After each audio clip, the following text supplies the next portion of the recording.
everyone, welcome to another episode of the Lipstick Gang. I'm Vanessa, and today I am joined by an amazing guest. This is Ela Topcuoglu. Did I pronounce that correctly?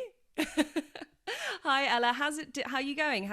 I'm good, thank you. It's a little bit cold this morning in New York, and I just had a awesome morning practice, and I'm excited to be here with you today. Oh, wonderful. I'm so excited that you're joining today. So, Ella, you are a coach. You coach women, you coach private clients. So, can you tell me a little bit about you, a little bit about your background, maybe? Yeah, totally. Yeah, so I wasn't always a coach. I would say this is sort of a recent career change for me in the past year or two. In the past, I used to work in Hollywood and in tech. So I was a content creator and had a really awesome career, but I never really felt very fulfilled, to be quite honest. I always wanted to sort of help others, but I didn't know what my sort of medicine or medium would be.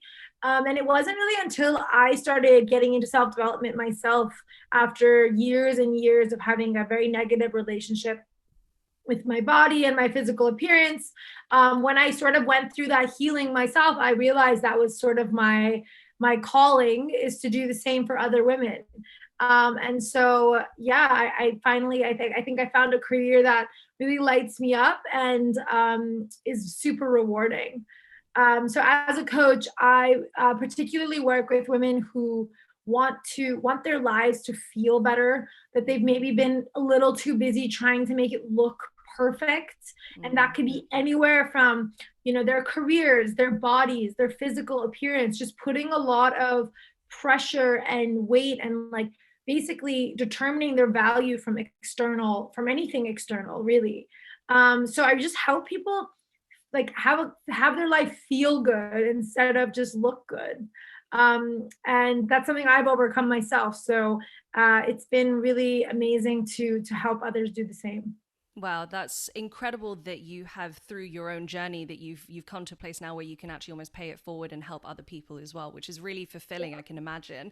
But if we kind of circle back a little bit to you, I'm really interested to Yeah. know about your background specifically. So you mentioned that you're based in New York currently. You used to work in Hollywood. So what is your background? Where are you from? Where did you grow Oh up? yeah.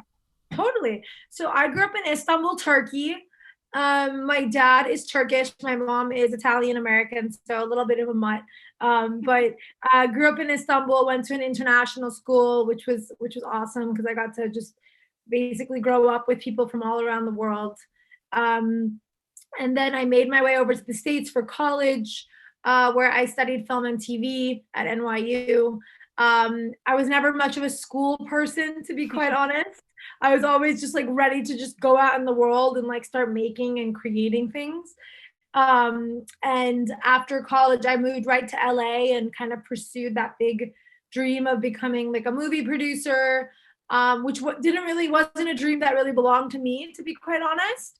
But luckily, I was good at it, and I kind of went as far as I could, to be quite honest. And yeah, so that's a little bit more about like where I grew up and yeah, past life. I love that. Yeah, there's a lot of synergy there because I also went through the whole international school system in Hong Kong as well. Also a mutt. My mum's Chinese, my dad's British. So yeah, there's definitely a lot of similarities there. But wow, studying in New York, I mean, obviously you're based there now as an adult. Yeah. Do you feel like it's different sort of when you were there as a student and then now there as an adult and doing your career and stuff? What's the main differences that you see of your experiences with the city now? Yeah, I mean, well, it's interesting, right? I feel like someone asked me something like that recently. They're like, how is it different? And I feel like in college I was just so concerned with like me, like, just you get sort of like in this bubble of like, I don't know, like I was also like kind of angsty a little bit. Like I just wasn't appreciative. Honestly, I don't think I made the best of the city. And when I look back at my college years, I'm like, you were in New York at age 17 and like you were so busy just like complaining about life. Instead of like really, I wasn't as spiritual then. I wasn't really able to like value. And I was also, to be quite honest, obsessed with my weight and my look. So it was like I was sort of living in this just like reality that was like just based off my insecurities. So I don't think I was able to take pleasure in the city as much as maybe I could have now. And now, it's a little bit challenging because we are in COVID. So, I was really excited to start exploring New York City again as a 28-year-old with a whole new perspective on life. But I think for me, it's just like I've been going to well, before COVID, just exploring the city, getting lost in the city, and also volunteering a lot. I did volunteer in college, but I think I've sort of upped my volunteering as well, just like being in service to others. Wow. So yeah, I'd say those are, and I'm a lot more like confident. Like when I walk down the street, now in the city, I just kind of feel like so much more, how do I say, like put together in who I am and able to just, feel that and own it, really owning it. Yeah, I love that. And it's such an interesting perspective that you have because obviously, like you said, when you're so young, you're so concerned about everything else externally and how like kind of you fit into that, and you're almost kind of Yes. molding yourself to fit in, as opposed to now as an adult where you're kind of forging your own path, which I guess really fits in well with the fact that you have gone into coaching and that is now your career path, and that is your career, that is your business. So I'm intrigued to know, how did you initially get into coaching? You mentioned earlier that it was through a big journey of self-discovery. So can you talk me through that journey? How did you get into coaching in the first place? Yeah, I'd love to. So the story starts off kind of, I guess, like sad, but I was living in LA. I had an awesome job. I had an awesome car. I had sort of like from an external perspective, like I was blonde. I was, like I was having a lot of fun, but I feel like I was just never enough for myself. And like one day I found myself at like a plastic surgeon's office, and he was telling me how amazing my life, like how amazing it would be if he could just cut from here and then, like just marking me. And I just like had this moment of like just out of body, to be quite honest, just looking down at myself and like kind of feeling sorry for like what was happening and like all the money I was prepared to spend, all the, just like being on an operating table for like, for what, right? For what? And I asked myself, is this genuinely going to make me happy? Like, is this when I'm going to be enough to be loved? Right. Yeah. When I fall down 3 sizes or whatnot, right? I was spending so much money on like celebrity trainers. I was always dieting and like it was exhausting. But I also, on this other spectrum, had this insane career.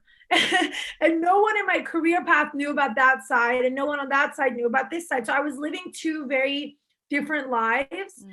But I only felt as successful as like as how thin I could be, or how perfect I looked, or how perfect my life was. And honestly, I reached a point where I was at my head. I didn't end up getting the surgery, but then I ended up at the heaviest weight I'd ever been at. And I was sort of in this like really, I was eating my emotions a lot. And so I realized, I was like, okay, Ella, like, what is the solution here? Is it plastic surgery and going to another dietitian to lose weight?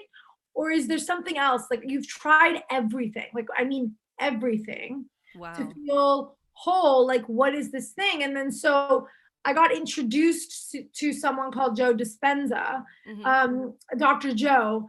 And I just decided one weekend to just go into the desert and be alone and see what this like whole meditation thing was about.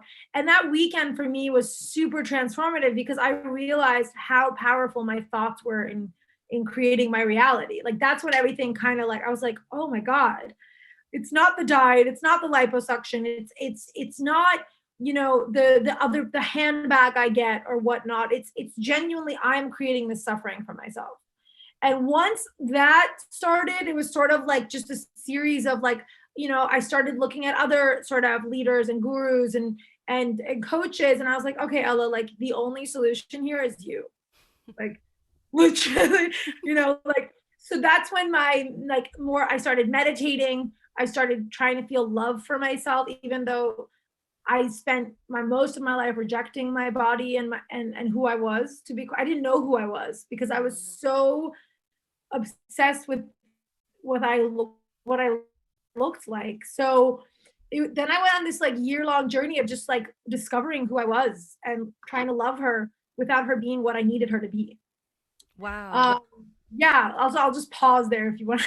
No, that's wow, there's a lot to kind of Yeah. absorb from that. Do you think there was a part of living in a city like Los Angeles that perpetuated a lot of those sort of you there's such a focus on physical, right? There's such a focus on outward appearances, and everything is so normalized, I guess. Listen, I've never been to LA, so I don't really know. All I know is what the stereotypes are and what you read and what you see.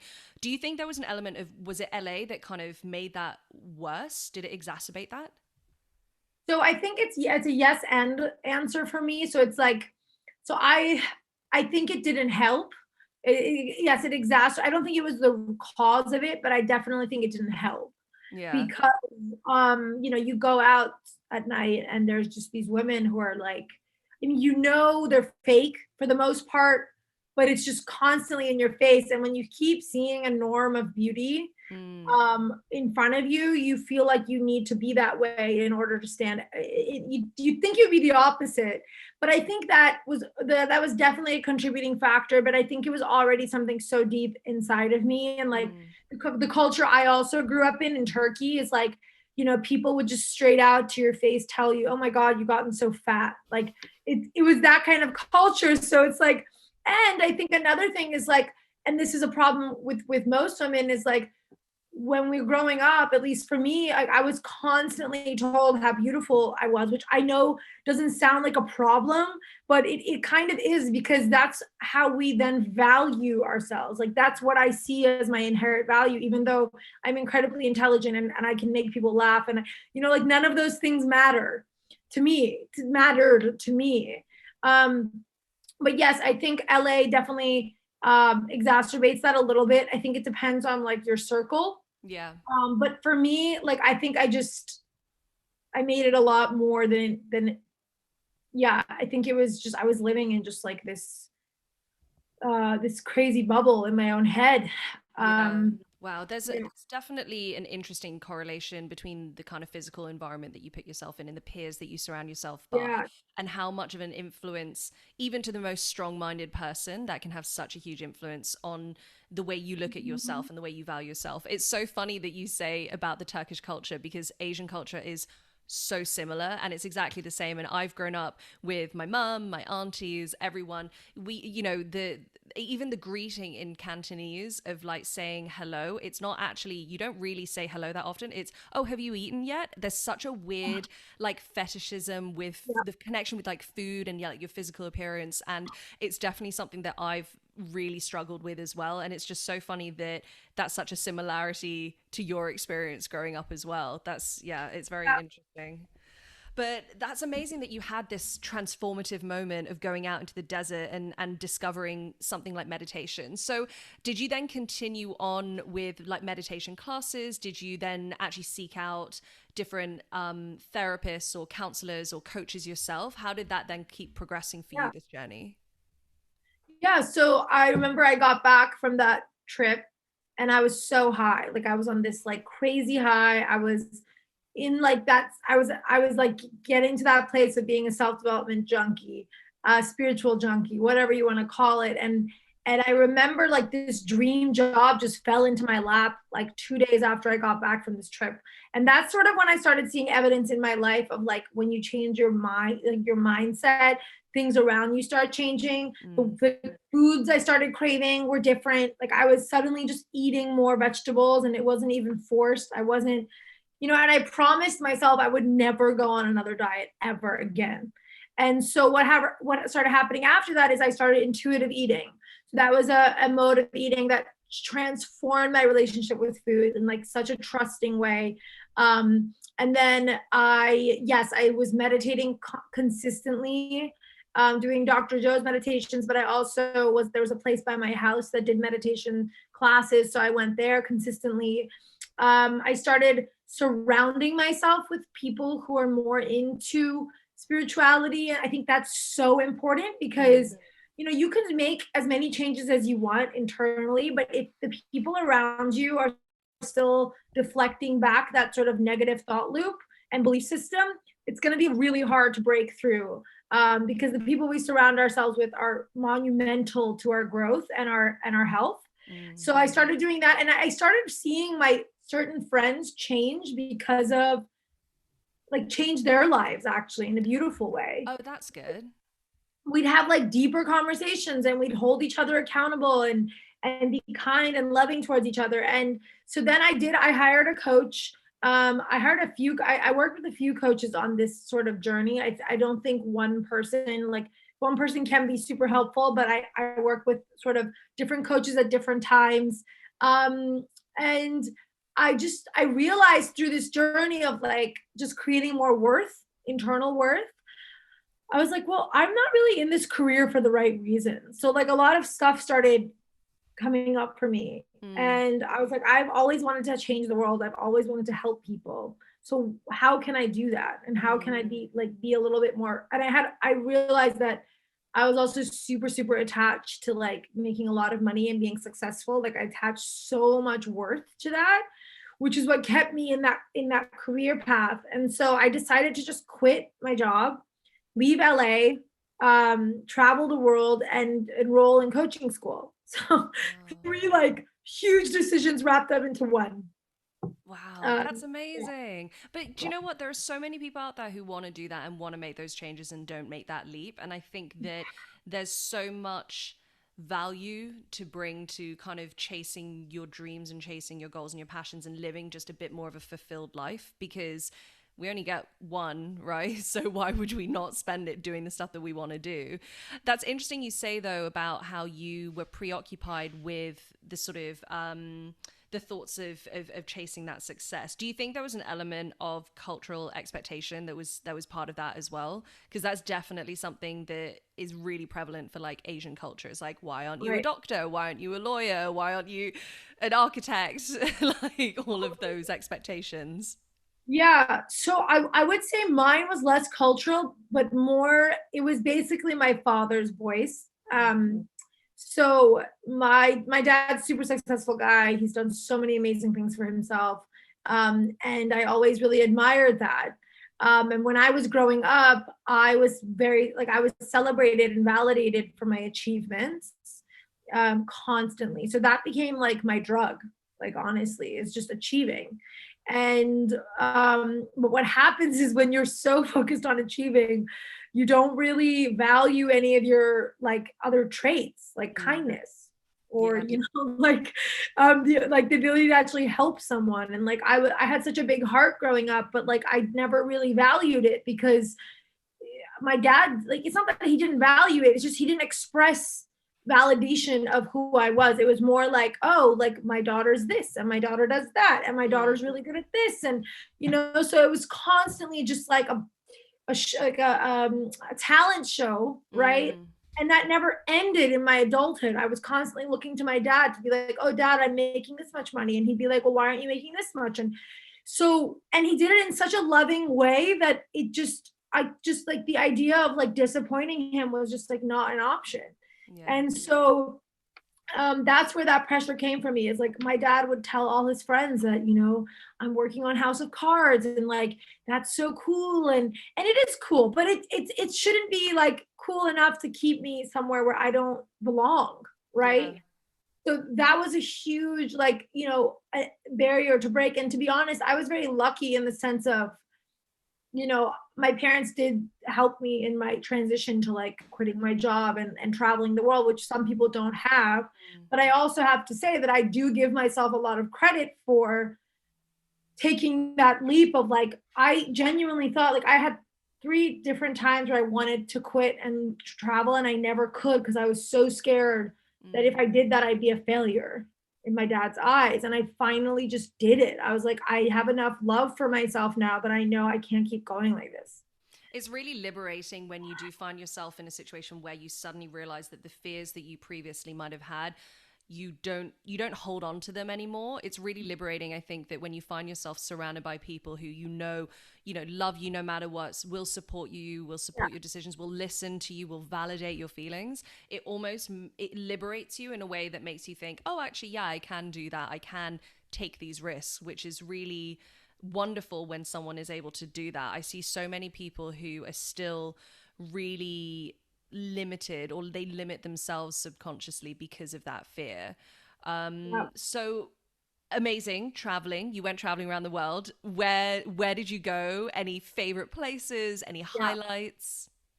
So yeah, I spent like a month and a half in Italy, and it was amazing. Mm. It was awesome. But it's interesting, and I went to Bali for 2 months. I went to go live in Bali, and when I tell people that, they're like, "Oh my God, that's so amazing!" And blah blah blah.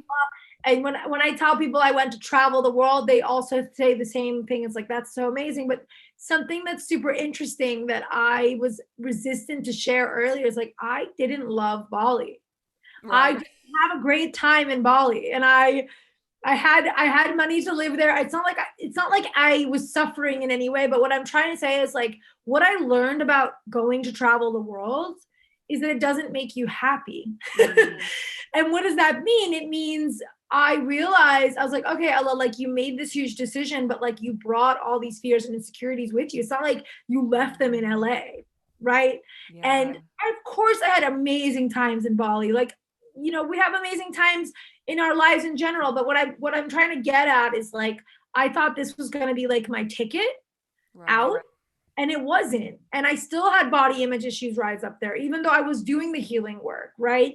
And I ended up working with an embodiment coach in Bali, like, who helped me connect to my feminine, and Mm. receiving and giving love. And so traveling is amazing. And I actually was kind of bummed because I only got to travel for like 4 or 5 months before COVID started. Oh gosh, So the yeah. year I picked to travel the world, a pandemic, and that's a whole other lesson in of itself, because when that happened, I was like, God damn it. Like, the one year I decided to travel, like, this happens. But I believe that there's a message and something in there as well. Mm. Right. So anyway, but I did love, like, I went to Japan, which I loved. I think Japan's such an interesting place, and I really want to go back ASAP. Yeah. I went to Morocco, which was really cool. Love Um, Morocco. yeah, yeah, yeah. I find Moroccan men ridiculously handsome, so it was a great trip to just eye candy wise. Um, but yeah, and then I had all these plans to go to South America and my dream place Patagonia, and then COVID hit. So but it was okay. I was just like, okay, this is just an opportunity to do the deep work from New York, like, and realize that, like, going to South America isn't the thing that makes you happy. Like, the environment you're in, yes, of course, influences you, but it shouldn't be the defining factor in how you feel about yourself. Yeah, and also, I mean, it's traveling. You can put a pin in it and pick it back up whenever you want, right? So it's not like it's, you can't go last year. Obviously, it's very disappointing, and you have to Yes. come to terms with that disappointment. You have to accept it, but then you also have to move on. You have to say, okay, that's fine. We can make more plans in the future. So, you'll get there. You'll definitely get there. Sort of when the world isn't burning anymore. Right, right, exactly. Oh my Oh, that's incredible. So were you then still doing a lot of were you doing your training and different courses and stuff while you were traveling as well? Were you doing it a bit sort of like a digital nomad? Yeah, yeah. So the school I went to, which is called IPEC, if anyone's ever interested, it's one of the best coaching schools out there. It's an amazing program because most of it's virtual, but every 12 weeks you meet in person, and there's like over 10 locations around the world. Oh wow. So we'd have like a 3 day intensive, like intense, like I think it's over 10 hours a day for 3 days. And so my first one I did in Amsterdam, which was amazing. I met like just soul fam there. And so it was awesome because I was doing the virtual training, but I also got to have these in-person modules Mm. where we really dig in deep, and then we practice for the next 12 weeks. Like, you basically get a, like, you coach someone in your class, someone in your class coach someone else in your class coaches you, and then you have a mentor coach, so you're doing a lot of coaching hours already. So my certificate was like around 8 to 9 months.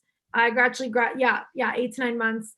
So I did the other two modules in New York just because of COVID, and Mm. which is the last one was virtual. Right. um but yeah, so I spent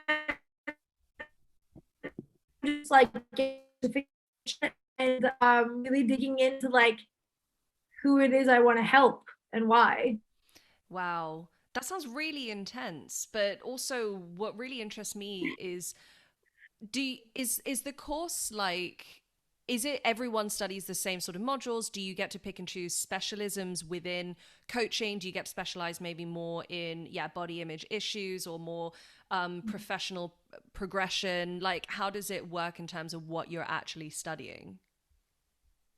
Yeah, so generally speaking, everyone we by the end of that course, you should be able to coach pretty much anyone. Mm, Um, like on any like you can have a coaching conversation. So coaching conversation is like generally just a conversation with a goal or an outcome, right? right. Like there's a goal to this conversation. That's why it's very different than therapy generally. Mm-hmm. So the modules are all the same for everyone. You just sort of gain the understanding and the principles, and you know the ethics and the morals of it as well. And then by the end of the program, you basically get to, I think there's like some extra curriculars. So there's like health and wellness coaching, corporate coaching. So they do offer like additional sort of modules based on Right. like what you want to do and your niche. Mm-hmm. But generally speaking, coaches pick their niches because it's either something personal that they've overcome, Yeah. or that they know they can really help someone with. And it's a tricky subject, right? Because the one thing they teach you in coaching school is that, like, even if you've gone through a similar experience as your client, every journey is unique. So, Right. like, as a coach, you'll never hear me say, like, I know how you feel, or yeah, that happened to me, or because it's that's not true. Because if that was true, then what's the point of like everyone's story that they've created about their experience is different. So two people can go through a breakup and one person can come out being like, well, you know, I learned a lot about myself from this relationship and now I know what I really want. And another one, and someone else can come out and say, all men suck and I'm never going to let myself be hurt again. Two very different people with not people, sorry, two very different energies, right? That are Yeah. going to be two very different realities. So that was like the one thing that I really learned is like they tell you not to get in your client's box, right? Right. And I work with women who've been through similar experiences, or they'll share something super heartbreaking, or they'll cry about it, and it's very hard sometimes to just stay in your lane and just try Mm. to serve them from where you know you can serve them instead of just trying to be like a friend or a or tell them what they want to hear. Like you do have to, it's a super delicate subject, Mm. that is not to be taken lightly. Yeah, you're almost, yeah, you're really treading a fine line between being, because you're really invested, obviously they're your clients and you want them to be able to achieve their goals, or and help them realize their goals, right? So you obviously want to keep it professional. However, there is also another element of, we're all human, and you clearly have a lot of empathy for people, and a lot of empathy for women as well. So it's really difficult, I guess, especially as women. We're such natural nurturers that you just want to always put give them a hug, or be there for them on a friend level as well. So how do you make sure that you're keeping things Uh-huh. friendly, professional, let's say? Totally, that's a great question. So I think it's I think even as a coach, intuition is definitely like a key skill you have to have, Mm. and I think there's a time and place for both, right? So I think if my client is obviously in a very raw and vulnerable place, I'm not going to challenge them necessarily, right? So it's validating them is really important, acknowledging and validating the feelings that are coming up, giving them perspective as to like where that's coming from and what it's trying to do for them. Like Mm.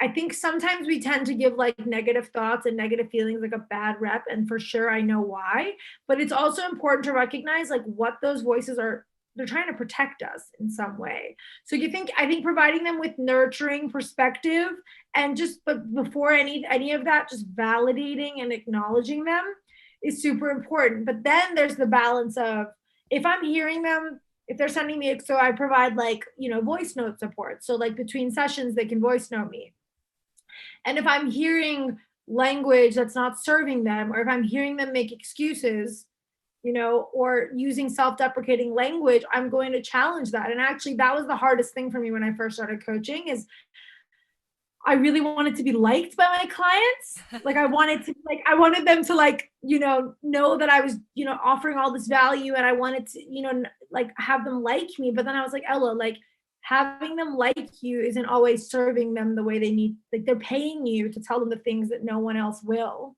Right. And so Yeah. it's balancing when they're being raw versus when they're just not serving themselves or using language that's not helpful. Wow, And if they're that's not, incredibly insightful. yeah, right. I mean, you have to do it. It's sometimes it's difficult, and I can see when I make people uncomfortable, but that's what people don't realize is like spiritual growth and like change isn't always fun and like light and Yeah. fun and lovey, and like it's fucking hard. Yeah. Definitely, definitely. So what kind of clients do you tend to work with? Like, who are your clients? I mean, I'm not saying specifically, I'm not asking you to break any confidentiality, but what type of clients do you tend to work with? What kind of women do you work with? Yeah, it's funny. Like I tend to attract very similar women, and I love them. They're generally very high achievers, highly intelligent, very successful in their careers, but not 100% like fulfilled in them. Mm, And also just like perfectionists to the T. Like they're like, if it's not going to be perfect, I'm not going to do it. And that comes with their like spiritual practice. It comes with their work, and that really sort of like gets in their way. And I mm, think another thing is just like this this like just this focus and this pressure on like the externals, right? So like mm. on their bodies, on their careers, like this pressure we put on our careers to define us and make us fulfilled and happy is insane. So what I really like, I'd say like that's generally is just like women who are high achievers who want to just deeper connection with themselves. Yeah.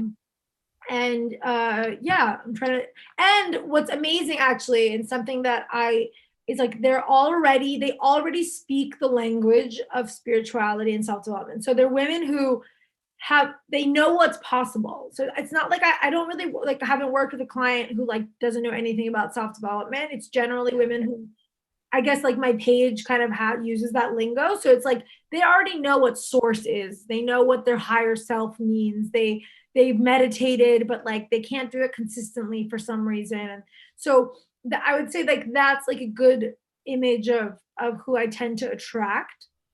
Yeah, Uh, I guess as a coach that must make it a little bit easier because your clients are people who, like you said, you're speaking a very similar language. So there's less of a kind of overarching education piece that you need to do about it. So yeah, it must make it quite, on the one hand, I can imagine it must make it a lot easier.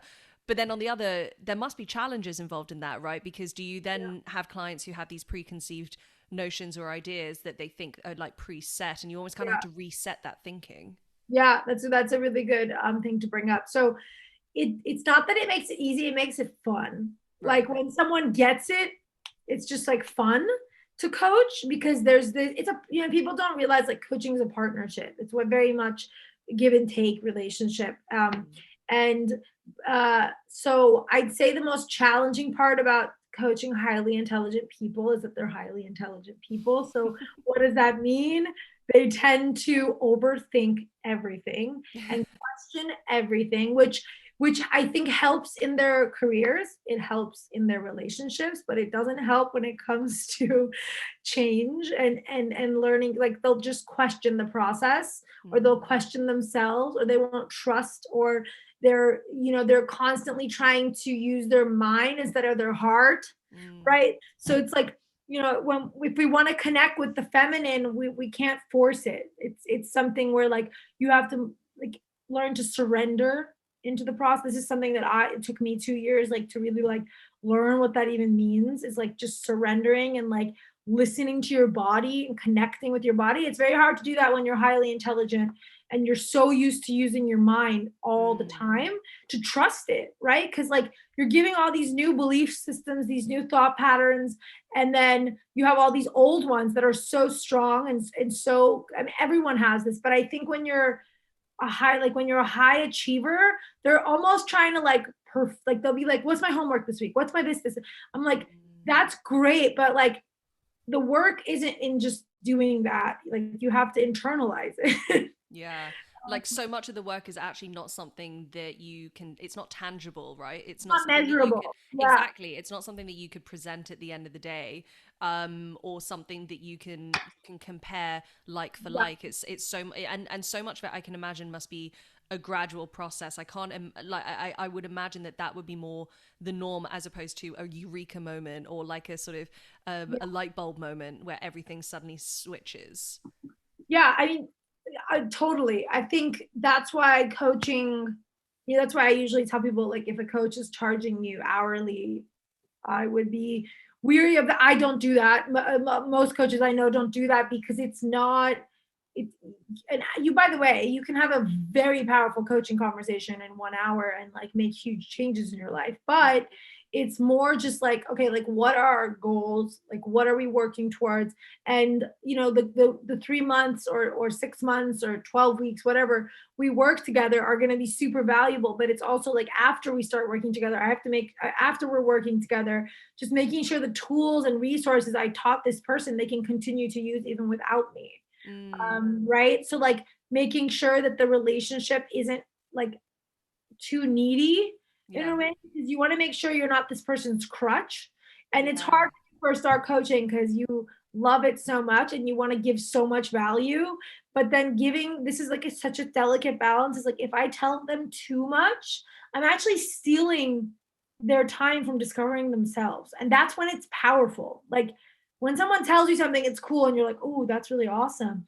But when you can do it, when you discover it yourself by either failing miserably or crying tears on the floor after a meditation or whatever that might be, it's just more powerful.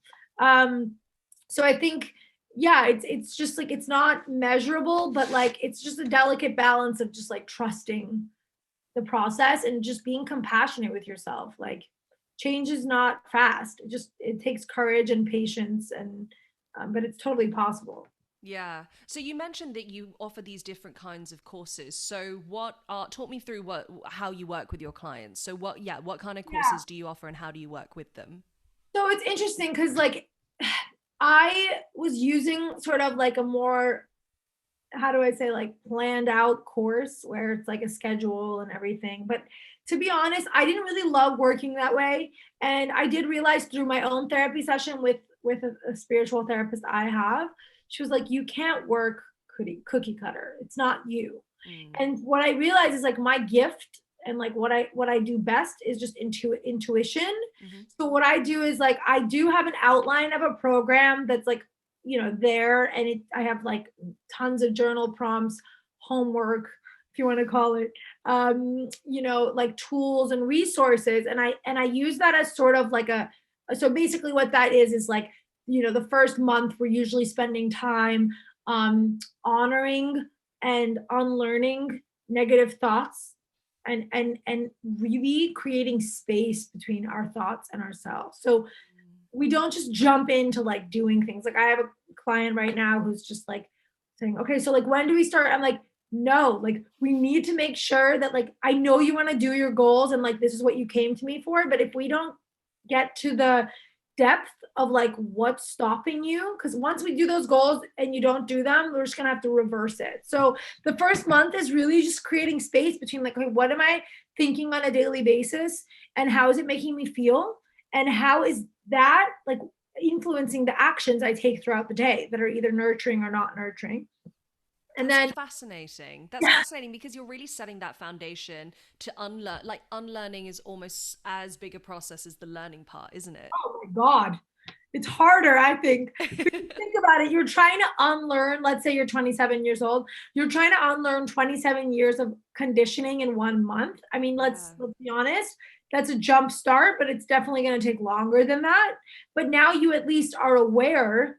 um I think what's super important, and this is how, like when I get my, like, people want to change, but they're so comfortable in what they're currently doing, even though it's making them unhappy, Mm. that What we have to really get clear on, and I have this sort of form of like, if I change, if I don't, that my other coach had taught me about, is like getting super close and clear with like the pain of not changing. And Tony Mm. Robbins does this a lot. Every coach has their own way of doing this, but it's like visualize yourself 5 years from now, 10 years from now, 20 years from now. And like, if you haven't made these changes in your life, what does your life look like? Like, really get into like, who are you with? Are you married? Are you like, what is your marriage like? Like, how are these habits like really manifesting themselves in negative ways in your life, and getting very close to that pain? Wow. Because humans, like, they either like want to move away from pain or seek pleasure. And usually, um, we want to move away from pain. And so like we just stay in this like comfort zone. So I don't know where we were when I said that. Oh, we were talking about how you do your programs. Yeah, yeah. So, and then it's like the second month we sort of get a little bit, I mean, this kind of touches on months 1, 2, but it's like belief system and values. So like, what do I believe about the world and about myself, and how is that manifesting in my life? And then we sort of create like, okay, like now that I know what's not serving me, now that I can become a mind ninja with like, okay, like, how do I stop myself? Like, what are my triggers? What are some undesired feelings that I keep feeling that I don't want to? Okay, now what do I want to feel? Who do I want to be? What do I want to create? And then we sort of work through that, because I think the key thing is like, I really want to teach my clients that all these desired feelings and states that they want are available now. Like, Wow. even this morning in my meditation, right? I sat with my eyes closed. I didn't go to Bali. I wasn't with a handsome Moroccan gentleman.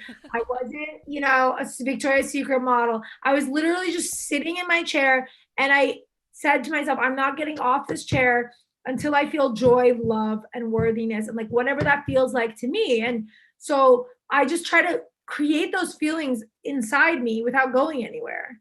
And that really, I think, is powerful, because like, anytime we just wait for those feelings, like we're just constantly chasing them, and it's exhausting, right? Yeah. So I think that's a key thing. And like month 3 is like embodiment. Like, okay, how do we embody these feelings? Honestly, so that's like sort of like I told you, like an outline. It just depends. Like, if someone's coming to me just for body image, I tweak it a little bit, but really it just comes down to like, self-image. Like, what message am I constantly sending myself and the universe?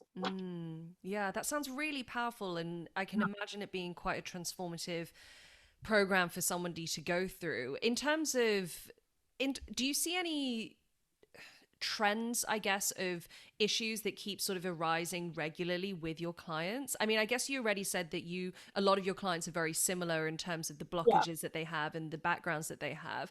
But do you find that there are certain issues that are just a lot more prevalent than others? Yeah, I think ooh. Well, I think it's kind of amazing to see how similar we all are. Mm. And I coached someone the other day, and I was super nervous, I'll be honest, because she is just like super high earner, like super high achiever, and made more money than probably I've ever made. And I was terrified, because I was like, what do I have to, and I had that moment. And then when I coached her, I felt more connected to her than, like, it was because she was just saying things that all my other clients who make different kinds of money, and like what I've said to myself. So like, one thing I've realized is like, we're all very similar, and we're all telling ourselves the same shit over and over again, which is, I can't, I'm not enough, I'm too scared, I can't handle it. Right. So like, that constant droning of just like, of that insecurity is very common, but I feel like that's like pretty obvious. But Mm. something that's interesting, and this is like, um where things change, like the habit. Okay, so people come to me and they're like, I want positive habits. I keep going to the gym, and I keep trying to go on a diet, and I keep failing. And so I think something that's been interesting for me to explore is this idea of like habit change and discipline, and really understanding that people's why behind these habits don't belong to them at all. They belong to society, which is why they're not happening. So that's been kind of interesting, is like, like, why is it so hard for us to consistently work out? Well, it's because we're doing it from a place of shame. Mm. We're doing it from a place of, a chore. We're not doing it for the right reasons. And so one common pattern is like, people are so obsessed with like action and like results that they just like completely forget to ask themselves why they're doing it in the first place, and then ask themselves why again. But then more importantly, just enjoy the process, Yeah. right? Why? I guess what I'm trying to say is, so many people just make it harder than it has to be.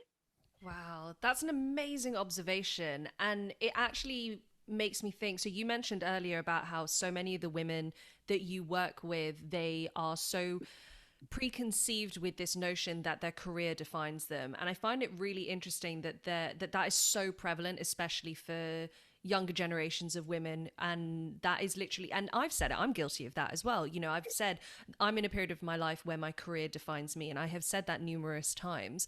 And it's very interesting how, as women, as the generations have gone on, our grandparents were defined as, are they a good homemaker? Are they a good mother? Are they a good parent? Are they a good provider in the home? Are they a good wife? And it's very interesting how we're now getting to a time in society where, and then obviously, maybe for our mum's generation in the 80s and the 90s, there was so much more of that second wave feminism, of Mhm. then kind of like women in the workplace being more normalized, and women's rights movements, that then that's when we became into the bubble of my career defines me. Mhm. And now we're moving into almost like a third wave of spiritual realization and Mhm. definition, and kind of saying like, no, but I can actually define myself by whatever it is I want to define myself Yeah. by. So it's really interesting that society has had these real bookends of time within our culture and within our sort of Mhm. society, which must be fascinating for you to work with all these women. Are most of them like sort of young working women, or do you have any older clients, or how does that work? Well, I just want to say something to what you said earlier, and I think and then I'll answer your question, of course. So I think something that we like, social media.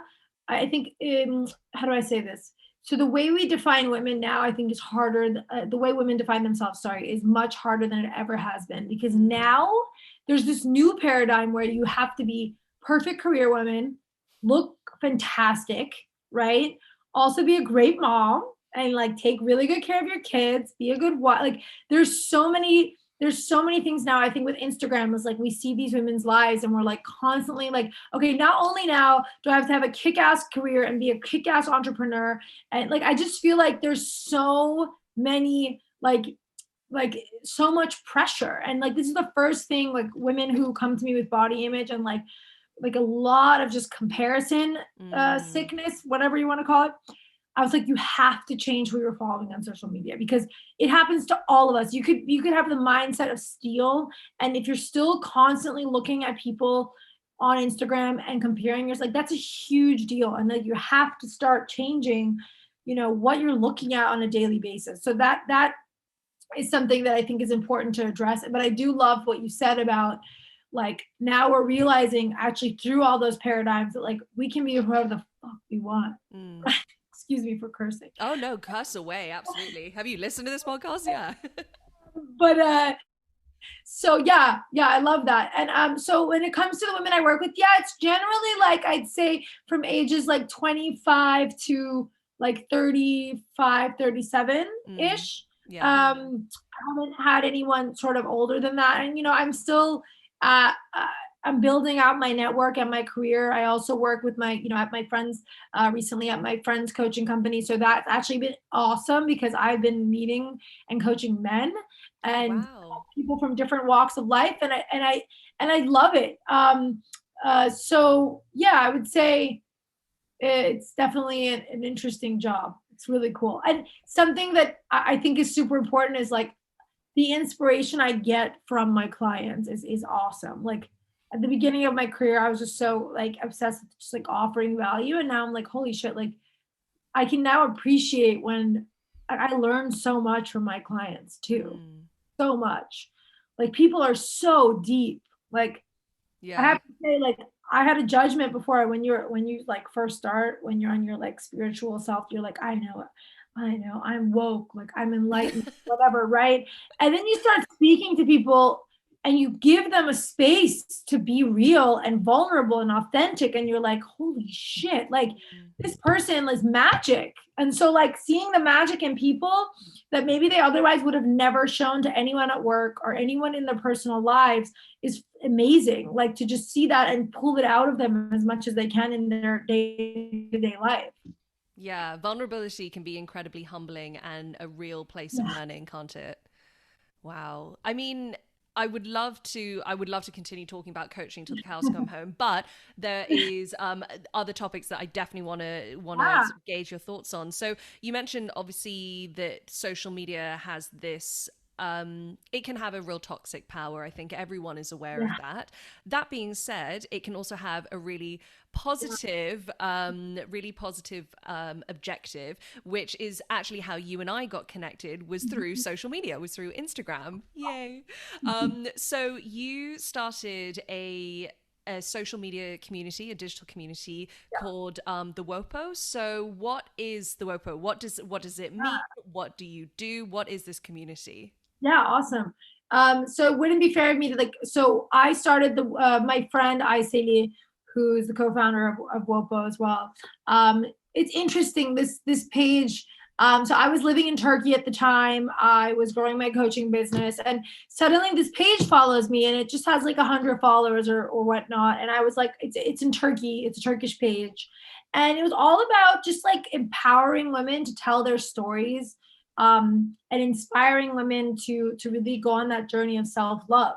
So, and really this idea of like making sure women don't feel alone in their journey, because it Mm. can be a very scary journey and isolating journey when you decide to choose yourself. And so my friend and I decided to really like go after it and grow this community together. And now the Turkish page is at 16,000 followers over like a few months. It really blew up. And I think that one of the reasons is, besides the fact that like we put a lot of time and energy into the design and the community, and, people submit their stories and we really just create a custom design for each story. It's also just like in Turkey, there's not enough of these movements at Mm. all. We see in the West, self love, self development has become pretty much like, I'd say mainstream, but I think in Turkey it's still very much a privilege, and it's still something that's growing. Like, Mm. positive body image is like there's like probably like 10 accounts in Turkey, whereas in the West we have like Tens thousands. of millions, yeah. Exactly. So I think the reason it became so successful was because was one of the reasons was that as well. And so we decided also now to open an American or an English page, if you will, not American, English page. And so we're trying to grow that now as well. And it's just real stories from real women. Like we want to hear, because sometimes people read these stories and they write, they're like, holy shit, like I want to talk to this girl. Like in Turkey, we get Mm. that a lot. Like, can I meet this woman? Like she's been through exactly what I've been through. Like it makes people, actually women, feel more powerful in the decisions that they've made and the things they've experienced. And that's what we want more of. Wow. And do you seek out collaborators? How does it work? How do people Yeah. submit their stories if they want to share them? Yeah, of course. So generally people DM us, or we have an email on our page. It's just hello@thewopo.com. And WOPO, by the way, stands for Women Power. We thought it was just like a really great, like WOPO is just like as a brand. And right now it's just, yeah. So we do seek out some collaborations. I've spoken to a few coaches, and right, I find like generally if someone follows our page, I tend to look at their page and see what they're sharing and if it makes sense to share their stories. But to be quite honest, we want to hear from all women. So some women, like, by the way, we also have the option of sharing anonymously. We understand that not everyone might want to have their ex or their friends or whoever know that it's their story, and making people appreciate that. So yeah, I mean it's been amazing just like hearing from girls write to us, even if they don't submit a story. They're like, thank you for creating this. I feel, and we also include like positive affirmations and quotes, so it's not just a place to read stories, but also to get inspiration and just a reminder. Yeah, absolutely. And you mentioned, so there's the Turkish account and there's the English account. In terms of the Turkish account, you were talking about how it is a really it's a growing movement of women's rights and female empowerment in Turkey. How, I guess, as someone who is of that culture, who was born there, who has lived there and spent a significant amount of time there, what is that? There's a lot of news, obviously, always around sort of the women's rights movement in Turkey. How is that as a Turkish woman, but obviously quite international as well? When you do go back to Istanbul or to Turkey, do you see these changes in progression? Do you see the country, the city being more progressive? I guess with the current administration, there's probably some question marks over that as well. Yeah. I guess as a Turkish woman, how do you see it changing? So it's an interesting subject because I grew up in Istanbul. Istanbul is like, the New York or California of the United States. So, when you look at the United States, when you go to certain states, it's not progressive at all. There's a lot of problems. So commonly in Turkey, when you read about these cases, it's definitely coming more from more traditional. I want to make sure I use my words correctly. Of course. But so it's horrible, and it comes into play of just like, extreme religion, And honor. extreme conservatism as well. Exactly. It's horrible, but to be quite honest, it's interesting because growing up in Turkey, I never felt it in Istanbul, excuse me, in Istanbul, or if you go to sort of like Ankara or Istanbul, like, women are pretty, like, we wear whatever we want. Obviously, men stare more and they say things more than they would maybe in the States. But when you go to Italy, it's like this, it's actually worse. It's this weird thing in Turkey because there are gender roles like men and women, but there's a mutual respect for the role. Whereas I feel like, people tend to think, oh, the woman's just less. No, it's like her place in society. I'm talking about more traditional, but Yeah. like obviously there's a lot of single moms and like working women in Turkey. But I mean, just when we look at like the tradition is like, men hold doors open for women. Like it Mm. comes with like, they don't curse in front of women. And like, yes, as a super feminist, you might think, oh, well, that's sexist. Like, why can't you curse in front of women? And I get that. But I also have to respect that, like, every culture comes with a good and a bad, right? So like Mm. a gender role obviously comes with bad because like some women maybe can't get ahead. But like, for example, in Turkey, women are paid exactly the same as men. And in the States, they're not. So it's like this soup. Like my dad's, he's a CEO of a company. He's like, I have never once in my life ever thought to ever even like thought a woman should make less. Like it's never even been a conversation. So it's interesting because we're progressive in some ways and we're not in others. And I don't know, like I as a woman in Turkey feel pretty confident. Of course, I think it's changed since I was a kid a little bit. I do feel more of a that male gaze on me, especially because I don't look Turkish at all. Mm-hmm. And but what's interesting about this page is, which is why I think women appreciate it in Turkey, is because there's a lot of, well, like you kind of want to keep your, how do I say, like your respect as a woman, right? And like not, and so like this page allows for full expression of like, I'm not perfect, like I have needs, I've made mistakes, like, so I think in that sense it's been nice as like women didn't even think this was an option for them, Yeah. like to think of themselves. So yeah, like it's a confusing, it's definitely a tricky situation, but it's, unfortunately, I don't know. I just think there's a huge identity crisis in Turkey. Yeah. Um, I think it's interesting what you say though, because in the West, we so often the media we consume and the social media stuff that we see, and just everything is through a lens, right? Everything is through a bias, and everything is through a lens. So what we might deem as, and I think in the UK, in the US, we're all guilty of it, or certainly pockets of populations are guilty of feeling better than, and especially when it comes to, I guess, a more what would be considered more of a minority ethnic culture. So I think that there's a lot of sort of hypocrisy in that as well. But it's definitely interesting that you started this page specifically for women, or sorry, you grew this page with your colleague, with your friend, for women, especially women in Turkey, to be able to share these stories. Do you see that a lot of them are around relationships? Do they seem to be more about relationships? Do they seem more to be about careers? What's the sort of trends that you Yeah, see there? I'd see the two biggest patterns are relationships and family.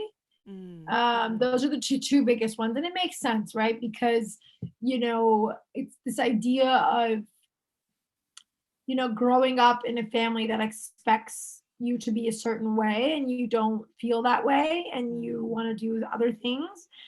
That's very common and like in more traditional places, right? yeah. Kind of what you spoke to earlier about like Asian culture Mm. as well. And then the relationships is a big one. On the English page, it is too. And the relationship stories always do the best.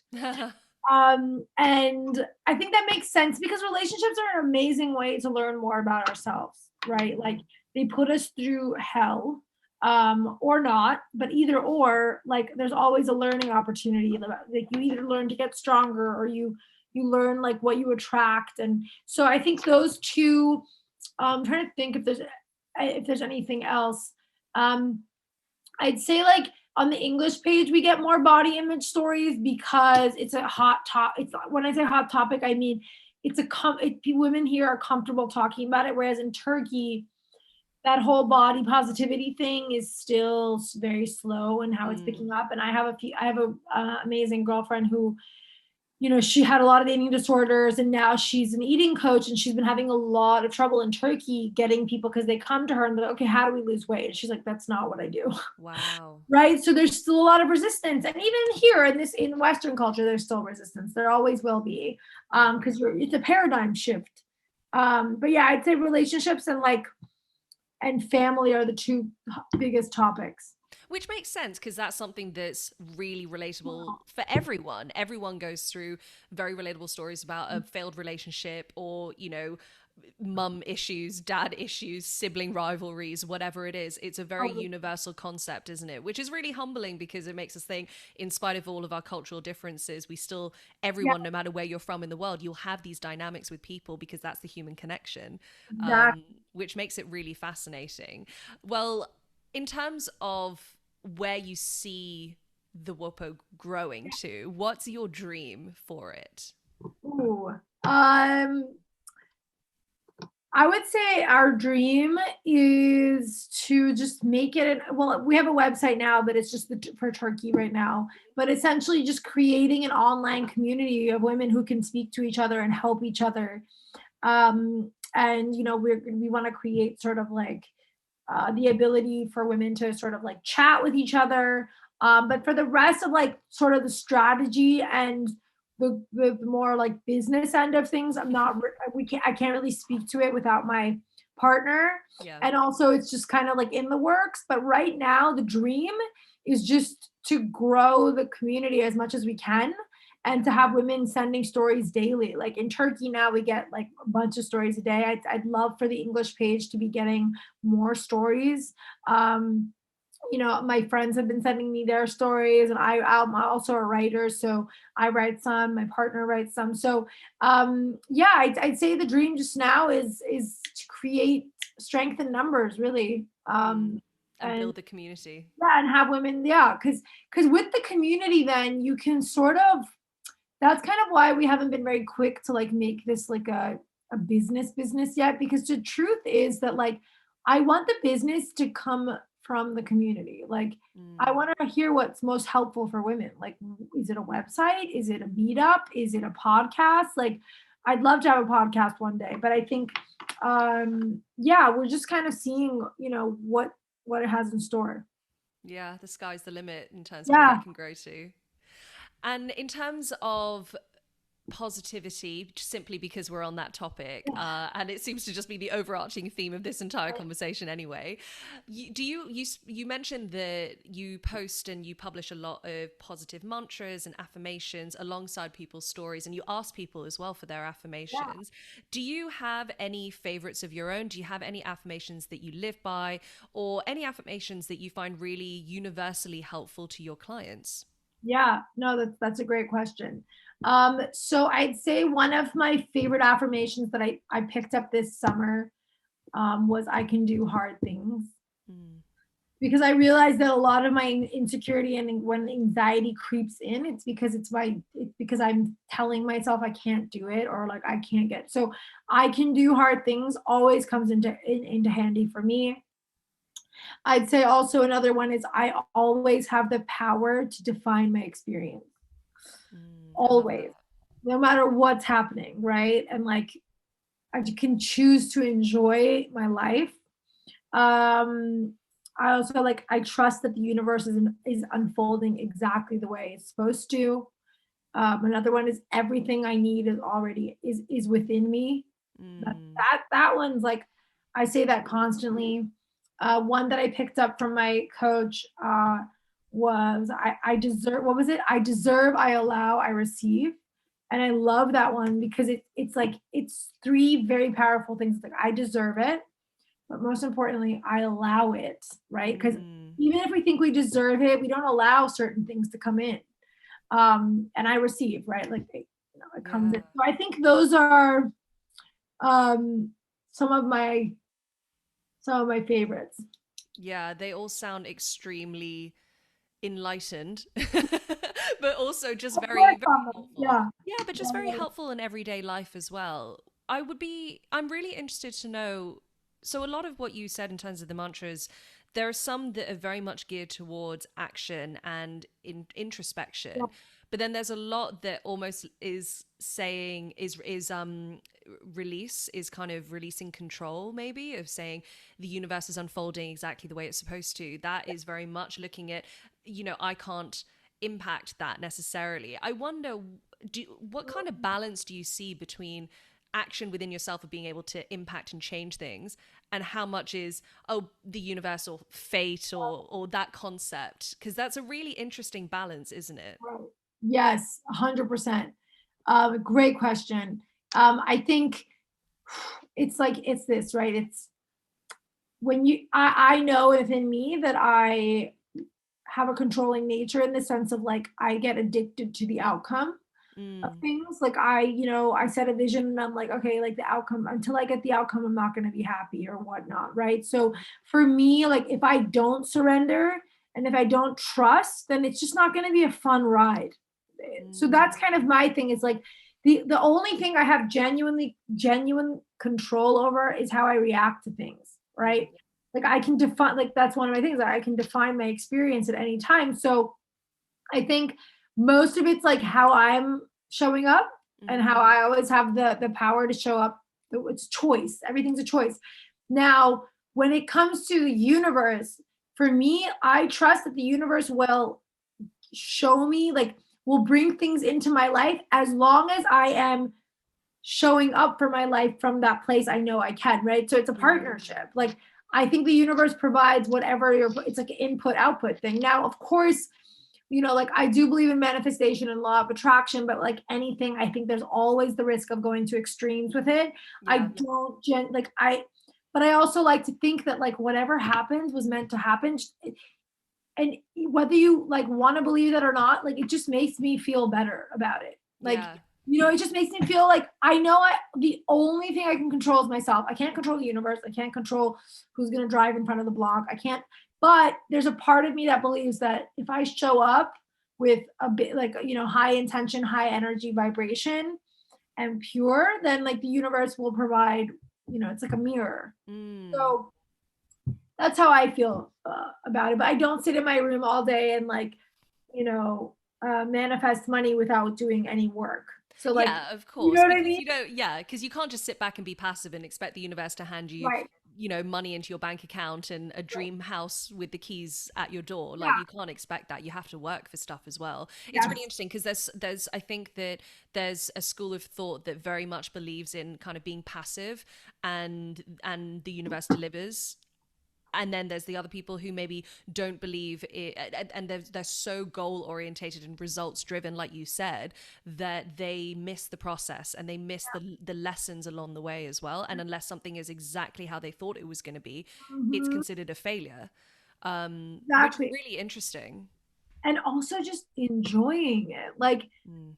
it's just like I sometimes catch myself. I'm like, Ella, Jesus, like you're miserable. Like you're making yourself miserable. Like it's okay. Like just learn to enjoy the ride a little. I think there's such a negative connotation between like if you're having too much fun or if you're too happy, like you're not going to be successful. Like, there's like all those motivational speakers who are like, you better hustle, you better get out there, you better. And yes, there's something to be said about consistency and showing up for yourself. But if it's coming from a bullying place, it's not going to be fun. And it shouldn't always be fun. There are going to be days you don't want to work and you have to work. Like I don't believe in this like new age bullshit that like every day, is easy. It's like no, like there are going to be days you don't want to get out of bed. Yeah. Even if you're the world's best coach, like that but like you always have a choice of how long you want to give into it, right? Mm. That's the like, so don't not expect after you work with a coach to never have a negative thought again. You are going to have a lot of negative thoughts, but now you have the power and the tools to know what to do with it, right? It's Yes. up to you what you want to choose that day. Yes, 100%. I completely agree. And I think that I always try to say to myself, there's no good decision, there's no bad decision, there's no good result, there's no bad result. Everything's a lesson, and it's ultimately what I choose to do with it that then carves that next path for me. And I think that you're so right in saying that that's a really interesting balancing act that you have to release, and you have to also show up, which Yes, is really, I it's love hard. It can be really hard, but nothing's ever going to come to you if you just sit back and expect it. that. Exactly. Yes, I love that. Release, Yeah. pull up. I love that. Yeah. Release and show up. That should be your next mantra then. Yeah, I think I allow you to use that in your coaching. thank you, Paul. I appreciate it. Yeah. So, in terms of yourself, you are obviously a very goal driven, very detail oriented person. What are you most excited about in the future, in the near future, your next year, 2021? What are you excited about? Yeah. So I didn't really talk about this today, but I love writing. Um, Hmm. it's actually something I found in my uh, self development spiritual journey. It found me. I found it. I don't know who found who, but um, the thing I'm most excited about is like really owning my writing. I think in the beginning it was just such a beautiful practice, and I was like, I don't want anyone to see this. It's like, and then I started sharing it a little bit, and I started getting really good feedback, and I was like, oh, okay, I guess I'm a good writer. Um, so what I'm most excited for is like I've been consistently writing. I have over 200 pages of writing from like it's almost, yeah, I think I started last year of April. So Wow. it's just been nonstop writing. And so my most exciting goal, I think, for this year is coming out with a book of just like of my small writings of like my self-love journey, and hoping it can, inspire something for someone out there, but more importantly just owning it and loving it into life. Yeah. Wow, that's incredible. And congratulations, hopefully, in all your successes for this year and beyond as well. And I have to ask this because I do ask every guest this, as it is the lipstick gang. Do you have I mean, you're very natural and very natural beauty at the moment, so it doesn't look like you have a stitch of makeup on. However, do you have a favorite lipstick or lip color? I 100% do. So I love Charlotte Tilbury. I religiously use her lip liner and lipstick called Pillow Talk. Love Pillow Talk. I Love. love like a natural full lip, personally, and I also love MAC. If you're looking for more of like, I get like a little cheaper, but also highly good. Is like lip liner Soar from MAC. Dope. I actually have a little bit of it on right now. People think like I have lip fillers. I'm like, no, girl, it's just lip liner. That's because you lived in LA, so that's why people are assuming. This is a lip liner and then just some fucking like, Medex or some Blistex and just you're good. It's like a natural. Yeah. So I love that question and I use it religiously. That's so funny you say pillow talk, because actually a guest who's by the time this comes out, her episode will be out as well, also mentioned pillow talk. So that's amazing that there seems to be so much correlation with my guests. There's obviously some sort of divine intervention there. I think we should get Charlotte Tilbury to sponsor. Maybe that's the thing. We need to start reaching out to all these cosmetics brands. Yeah. Hey, it's all about positivity and lipstick. What's not to love? Why not? Why not? I love that. I love that. Oh, amazing. Well, Ella, listen, thank you so much for being a guest today. It's been so enlightening and just inspiring chatting with you. You have such amazing energy, and it's just so great to actually see you face to face, engage with you, speak to you on a sort of longer form. And in terms of your own coaching services, how can people find out more if they want to get in touch and find out more about your coaching? Yeah, sure. First of all, thank you as well for your deep and inquisitive questions. I really do appreciate it. It felt very like a really just deep and natural conversation, which is what I love. And in terms of my coaching, yeah, so you can find me on Instagram. That's usually the best place. It's Elevate Coaching. So basically Elevate spelled with my first name, Ella. And yeah, DM me. Let's talk. And please, if you're also interested, you can follow We Are WOPO on Instagram as well. And hopefully, if you want to share your story, I'm always here to listen. And We Are WOPO is the English page. Yes. Yes. Amazing. Awesome. Yeah. Well, again, I can't thank you enough for being my guest today. It's been such a joy chatting with you. And I hope that this is one of many conversations that we have in the future. I feel like this is, again, one of those universe moments of connection, which I really appreciate. Definitely. Thank you for having me. Oh, thank you.